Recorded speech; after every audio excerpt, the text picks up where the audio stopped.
হ্যাঁ পচা, পান্তা ভাত খাবি? হ্যাঁ খাবো। গরু মাংস, পান্তা ভাত, পচা পান্তা ভাত। আমাগো পান্তা ভাত মানে হইতেছে লেবু পান্তা ভাত। ওই যে পানি দিছি ভাতের মধ্যে, তারপরে দিছি শুকনা মরিচ 2টা, এখন দিয়ে দেব লবণ স্বাদ মতো, তারপরে দেব লেবু।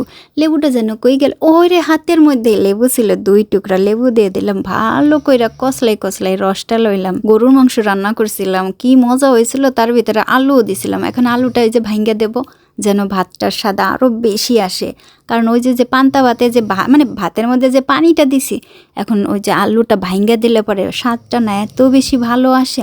তার ভিতর দিয়ে দিলাম একটুখানি দেশি পেঁয়াজ। আমার ছেলের পান্তা ভাত মানেই হইতেছে লেবু পান্তা, এত মজা কইরা খায় সে। আমি তো খালি তাকাই তাকাই দিই যে বাপজান, তুমি সত্যি সত্যি আমাগো দেশের পোলা, মানে পান্তার যে এত ভক্ত তুমি।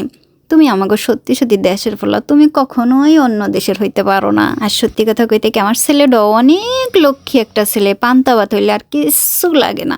মাঝে মধ্যে সে স্কুল থেকে ফিরে এসে বলে, একটু পান্তা ভাত কইরা দিবা?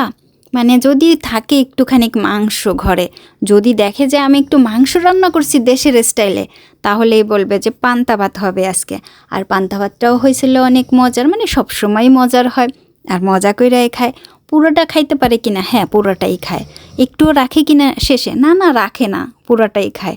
ওর পান্তা ভাত ওর মতো কইরা খায়, আমি আবার খাইতে ইচ্ছা করলে আমার মতো কইরা একেবারে বানাই বোনাই খাই আনি। আপনারা অনেকেই পান্তা ভাত পছন্দ করেন না, আবার আমি মাখাই দিই তো সেটাও অপছন্দ হয়। আমি মাখাই দিব মানে মানে আমি মাখাই দিলে আপনারা খাবেন এমন না, আপনারা নিজেরা একটু মাখাই খাইয়েন, ভালো লাগবে। আমার মাখানো তো আর আপনাকে দিব না।